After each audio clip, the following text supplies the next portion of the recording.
दूसरे कुरिन्थियों उसके 8 अध्याय 90 पद में ऐसा लिखा है कि वह धनी होकर भी हमारे लिए कंगाल बन गया, ताकि उसके कंगाल हो जाने से हम धनी हो जाएं। और मत्ती उसके 8 अध्याय 20 पद, लूका 9 अध्याय 58 में यीशु ने कहा, लोमड़ियों के बिल होते हैं और आकाश के पक्षियों की घोंसले, परंतु मनुष्य के पुत्र को सिर धरने की भी जगह नहीं है। लूका 2 अध्याय में भी ये बताता है कि यीशु के संसारिक माता पिता यूसुफ और मरियम के पास बहुत पैसे नहीं थे। उनकी आर्थिक स्थिति औसत दर्जे की थी। Praise the Lord. मेरा नाम विभोर है और आज हम बात करेंगे यीशु की आर्थिक स्थिति के बारे में। इसके पहले कि हम आगे बढ़ें, जरा सोचिए आपके घर के आसपास कितने बढ़ाई हैं। आपने सोच लिया? अब सोचिए उनमें सबसे अच्छा बढ़ाई कौन सा है, और यदि जिसके बारे में इस समय आप सोच रहे हैं वो सबसे अच्छा है, तो क्या उसके काम का रेट सामान्य बढ़ाइयों की तुलना में ज़्यादा नहीं है? क्या उसके पास काम की कोई कमी है?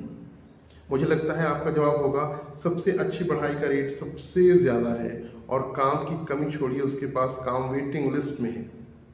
अब जब हम जानते हैं कि यीशु मसीह बढ़ाई थे और जिसने सुलेमान राजा को बुद्धिमान बनाया, जिसने अपनी सारी बुद्धिमानी के साथ पूरे संसार को रचा, सोचिए वो कितना बुद्धिमान बढ़ाई होगा।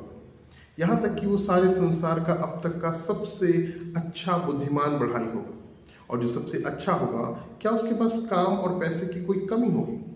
फिर ऐसा क्यों लिखा है कि यीशु निर्धन था? असल में यीशु के लिए संसार का धन कभी धन था ही नहीं। यीशु के लिए परमेश्वर पिता की उपस्थिति से बढ़कर कभी कोई धन नहीं था। और ये वही धन था जिसको खोने के डर से यीशु क्रूस से पहले प्रार्थना कर रहे थे, यदि ये कटोरा हटाया जा सकता है तो हटा दे। और जब यीशु क्रूस पर सब पापों को अपने ऊपर से ले चुके थे, परमेश्वर पिता ने उससे अपनी दृष्टि हटा ली और यीशु ने कहा, हे पिता, तूने मुझे क्यों छोड़ दिया? उसके पास धन नहीं था, क्योंकि आवश्यकता से अधिक धन उसने कभी अपने पास रखा ही नहीं।